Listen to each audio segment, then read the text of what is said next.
안녕하세요. 새로운 한 주도 주님의 풍성한 사랑을 누리시기를 축복합니다. 오늘 본문은 예레미야 23장입니다. 내 목장이 양떼를 죽이고 흩어버린 목자들아, 너희는 저주를 받아라. 나 주의 말이다. 그러므로 나 주 이스라엘의 하나님이 내 백성을 돌보는 목자들에게 말한다. 너희는 내 양떼를 흩어서 몰아내고 그 양들을 돌보아 주지 아니하였다. 너희의 그 악한 행실을 내가 이제 벌하겠다. 나 주의 말이다. 이제는 내가 친히 내 양떼 가운데서 남은 양들을 모으겠다. 내가 쫓아냈던 모든 나라에서 모아서 다시 그들이 살던 목장으로 데려오겠다. 그러면 그들이 번성하여 수가 많아질 것이다. 내가 그들을 돌보아줄 참다운 목자들을 세워줄 것이니 그들이 다시는 두려워하거나 무서워 떠는 일이 없을 것이며 하나도 잃어버리는 일이 없을 것이다. 나 주의 말이다. 내가 다윗에게서 의로운 가지가 하나 돋아나게 할 그날이 오고 있다. 나 주의 말이다. 그는 왕이 되어 슬기롭게 통치하면서 세상의 공평과 정의를 실현할 것이다. 그때가 오면 유다가 구원을 받을 것이며 이스라엘이 안전한 거처가 될 것이다. 사람들이 그 이름을 주님은 우리의 구원이시다 라고 부를 것이다. 그러므로 보아라. 그날이 지금 오고 있다. 나 주의 말이다. 그때에는 사람들이 다시는 이스라엘 백성을 이 땅에서 이끌어내신 주의 살아계심을 두고 맹세하지 않고 그 대신에 이스라엘 집의 자손이 쫓겨가서 살던 북녘 땅과 그 밖의 모든 나라에서 그들을 이끌어내신 주의 살아계심을 두고 맹세할 것이다. 그때에는 그들이 고향 땅에서 살 것이다. 예언자들아 들어라. 내 심장이 내 속에서 터지고 내 모든 뼈가 떨리며 내가 취한 사람처럼 되고 포도주에 골아 떨어진 사람처럼 되었으니 이것은 주님 때문이요 그의 거룩한 말씀 때문이다. 진실로 이 땅에는 음행하는 자들이 가득 차 있다. 진실로 이런 자들 때문에 땅이 슬퍼하며 광야의 초장들은 메마른다. 그들이 하는 일이 악하며 그들이 힘쓰는 일도 옳지 못하다. 예언자도 썩었고 제사장도 썩었다. 심지어 나는 그들이 나의 성전 안에서도 악행을 저지르는 것을 보았다. 나 주의 말이다. 그러므로 그들의 길이 미끄럽고 캄캄한 곳이 될 것이며 그들이 그곳에서 떠밀려 넘어지게 될 것이다. 내가 정한 해가 되면 그들에게 재앙을 내리겠다. 나 주의 말이다. 나는 일찍이 사마리아의 예언자들에게서 못마땅한 일들을 보았다. 그들은 바알의 이름으로 예언하여 내 백성 이스라엘 그릇된 길로 인도하였다. 그런데 이제 내가 예루살렘의 예언자들에게 끔찍한 일들을 보았다. 그들은 간음을 하고 거짓말을 한다. 악행을 저지르는 자들을 도와서 어느 누구도 죄악에서 떠날 수 없게 한다. 내가 보기에 그들은 모두 소돔 사람들과 같이 되었고 예루살렘의 주민은 고모라 백성과 같이 되었다.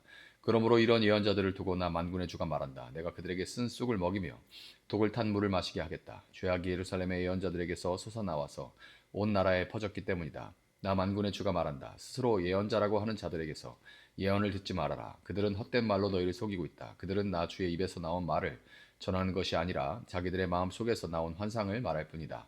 그들은 나 주의 말을 멸시하는 자들에게도 말하기를 만사가 형통할 것이다. 주님의 말씀이다 한다. 제 고집대로 살아가는 모든 사람에게도 너희에게는 어떠한 재앙도 내리지 않을 것이다 하고 말한다. 그러나 그 거짓 예언자들 가운데서 누가 나 주의 회의에 들어와서 나를 보았느냐? 누가 나의 말을 들었느냐? 누가 귀를 기울여 나의 말을 들었느냐?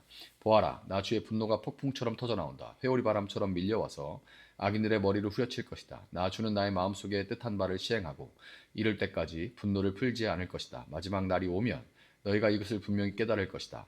이런 예언자들은 내가 보내지 않았는데도 스스로 달려나갔으며 내가 그들에게 말을 하지 않았는데도 스스로 예언을 하였다. 그들이 나의 회의에 들어왔다면 내 백성에게 나의 말을 들려주어서 내 백성을 악한 생활과 악한 행실에서 돌아서게 할 수 있었을 것이다. 내가 가까운 곳의 하나님이며 먼 곳의 하나님은 아닌 줄 아느냐? 나 주의 말이다. 사람이 아무리 은밀한 곳에 숨는다고 하여도 그는 내 눈에서 벗어날 수 없다. 나 주의 말이다. 내가 하늘과 땅 어디에나 있는 줄을 모르느냐? 나의 이름을 팔아 거짓말로 예언하는 예언자들이 있다. 내가 꿈에 보았다. 내가 꿈의 계시를 받았다 하고 주장하는 말을 내가 들었다.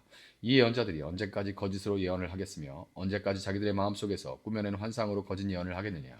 그들은 조상이 바알을 섬기며 내 이름을 잊었듯이 서로 꿈 이야기를 주고받으면서 내 백성이 내 이름을 잊어버리도록 계략을 꾸미고 있다. 꿈을 꾼 예언자가 꿈 이야기를 하더라도 내 말을 받은 예언자는 충실하게 내 말만 전하여라.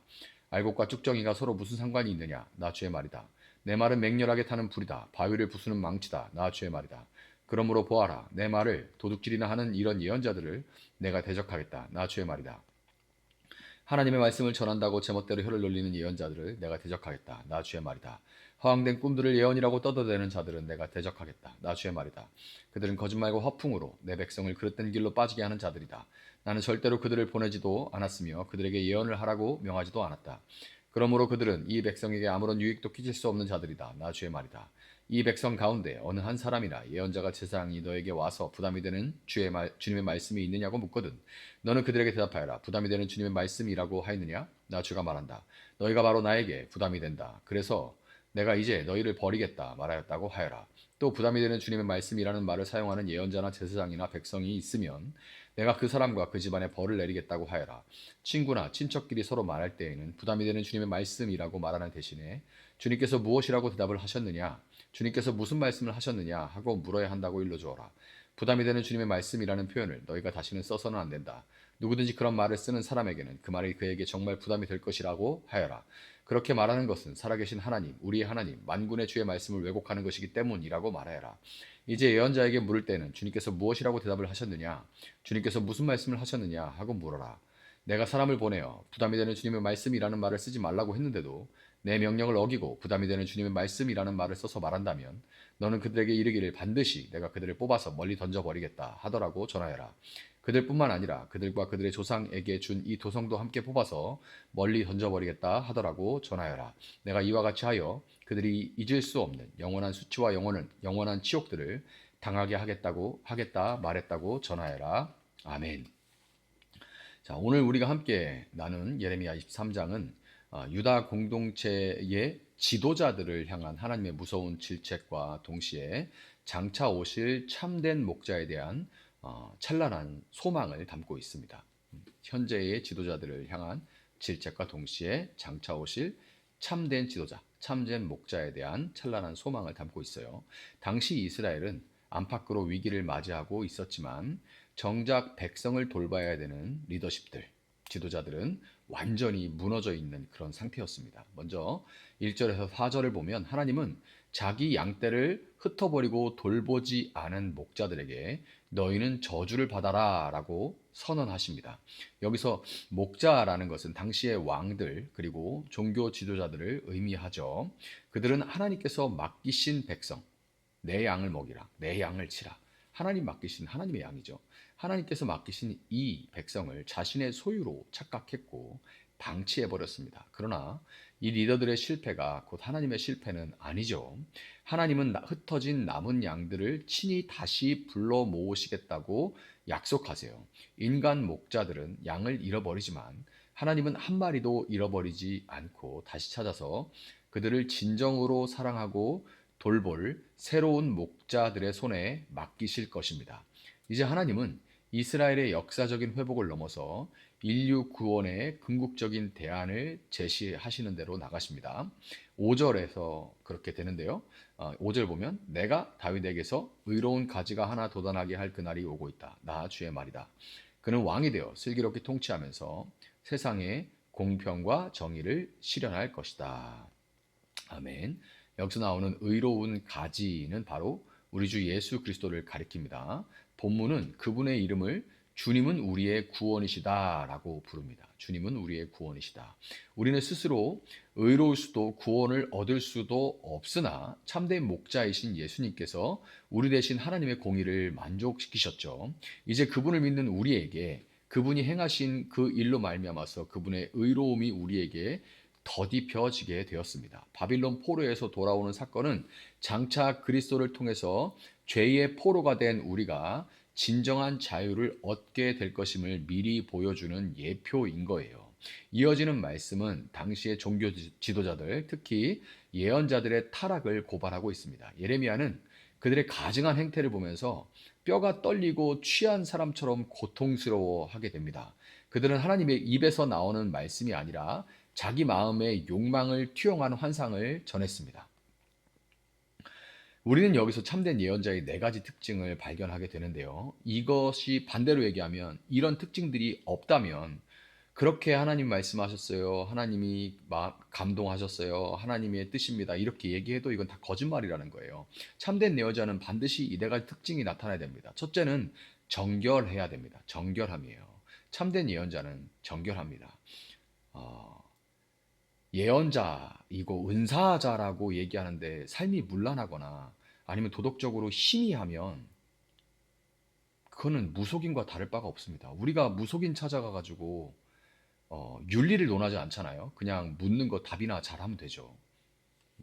가야 되냐 말아야 되냐 가라신다 뭐 이렇게. 근데 우리가 그 무속인에게 윤리적으로 또 도덕적으로 깨끗해야 됩니다. 정결해야 이런 거 바라지 않죠. 정결함이 가장 중요해요. 그 다음에는 진리를 말하는 것이고 셋째는 이것도 역시 중요합니다. 악행을 방관하지 않고 그 손을 꺾는 용기 중요해요. 마지막은 사람들로 하여금 악에서 돌이키게 하는 실질적인 변화를 이끌어내는 겁니다. 이게 하나님이 보내신 하나님의 사람, 예언자입니다. 반면에 거짓 예언자들은 백성들이 악을 행함에도 평안하다, 평안하다 축복하면서 죄를 은폐했죠. 심지어 자신의 사견, 내 개인적인 의견을 하나님의 말씀인 양 여호와의 엄중한 말씀, 이게 표준 세번역에서는 부담이 되는 하나님의 말씀, 부담이 되는 엄중한 하나님의 말씀이라고 속였어요. 자기 생각인데 아니면 중간쯤 되겠죠. 어떤 감동이 있을 수도 있는데 거기에 그냥 내 사견을 막 자의적인 해석을 막 덧붙여가지고 그렇게 하는 거죠. 이는 하나님의 이름을 망령되이 일컫는 죄이며 거룩하신 하나님의 속성에 먹칠을 하는 행위입니다. 하나님은 숨어서 죄를 짓는 자들을 다 보고 계십니다. 29절에서 하나님은 물으십니다. 내 말은 맹렬하게 타는 불이다. 바위를 부수는 망치다. 나 주의 말이다. 거짓 예언자들은 사람들의 비위를 맞추는 달콤한 말만 늘어놓지만 하나님의 참된 말씀은 우리의 완악한 자아를 깨뜨리는 방망이여야 합니다. 죄에 대한 날카로운 질타와 회개를 촉구하는 메시지가 없다면 그거는 죽은 말씀이죠. 개인적인 도덕성뿐만 아니라 사회 구조적인 죄악까지도 들춰내서 우리를 정결하게 하는 것이 말씀의 본질입니다. 결국 거짓 예언자들은 백성에게 아무런 유익을 주지 못하고 자신들의 배만 불릴 뿐이지만 그리스도의 복음은 우리를 살리고 회복시킵니다. 여러분, 우리는 오늘 예레미야의 외침을 통해서 우리 자신을 돌아봐야만 돼요. 혹시 우리는 어느새 내 귀를 즐겁게 해주고 내 욕망을 지지해주는 목회자로서 이래 어떤 권면, 영적인 권면 어떻게 해야 될까요? 라고 오는 분들을 만나보면요, 많은 경우에 답을 내리고 옵니다. 그리고 그럼 왜 오냐? 왜 기도를 받기를 원하느냐? 그러면 내가 결정한 것을 목사님 지지해 주십시오. 왜냐하면 목사님은 하나님하고 가까운 것 같으니까 하나님이 저를 지지한다는 것을 보여주십시오. 이런 경우로 오는 경우가 참 많아요. 참 난감합니다. 이건 아닌 것 같은데 라는 생각이 들 때 자칫 그런 이야기들로 관계가 어색해지거나 뭐 그럴 수 있기 때문에 굉장히 난감하죠. 그러나 스스로 깨달아야 됩니다. 내가 어느새 내 귀를 즐겁게 해주고 내 욕망을 지지해주는 거짓 평강의 메시지에만 귀를 기울이고 있지는 않은지 생각해 봐야 돼요. 하나님의 말씀을 성경을 읽어도 그냥 다 넘기고 요거 참 좋다. 요거 내가 받아야지 하고서 이렇게 설교도 전체적인 흐름을 이렇게 통해서 하나님께서 지금 주시는 말씀보다는 어떤 와닿는 한 부분만 그냥 내가 필요한 대로 발췌해서 이렇게 나에게 주신 말씀 이렇게 받는 경우 되게 많아요. 그거는 좋은 생각에도 나오는 그런 말입니다. 하나님 말씀을 곧이곧대로 들어야죠. 우리에게는 실패하지 않는 참된 목자 예수 그리스도가 계십니다. 그분은 우리를 단순하게 위로하시는 분이 아니에요. 십자가라는 복음의 방망이로 그분은 우리의 죄를 깨뜨리고 우리를 하나님께로 돌이키게 하시는 분입니다. 내 생각을 하나님의 말씀으로 포장하는 교만을 버려버리고 오직 우리의 공의 되시는 그리스도의 통치 아래 겸손히 거할 수 있기를 바랍니다. 오늘 하루도 사람의 소리가 아닌 불같고 방망이 같은 하나님의 살아있는 말씀 앞에 정직하게 설 수 있기를 바랍니다. 그래서 우리를 악에서 건지시고 참된 안식으로 인도하시는 선한 목자 예수 그리스도의 뒤를 온전히 따라가는 복된 삶이 되시기를 예수님의 이름으로 축복합니다. 잠시 기도하겠습니다. 사랑하신 주님 감사합니다.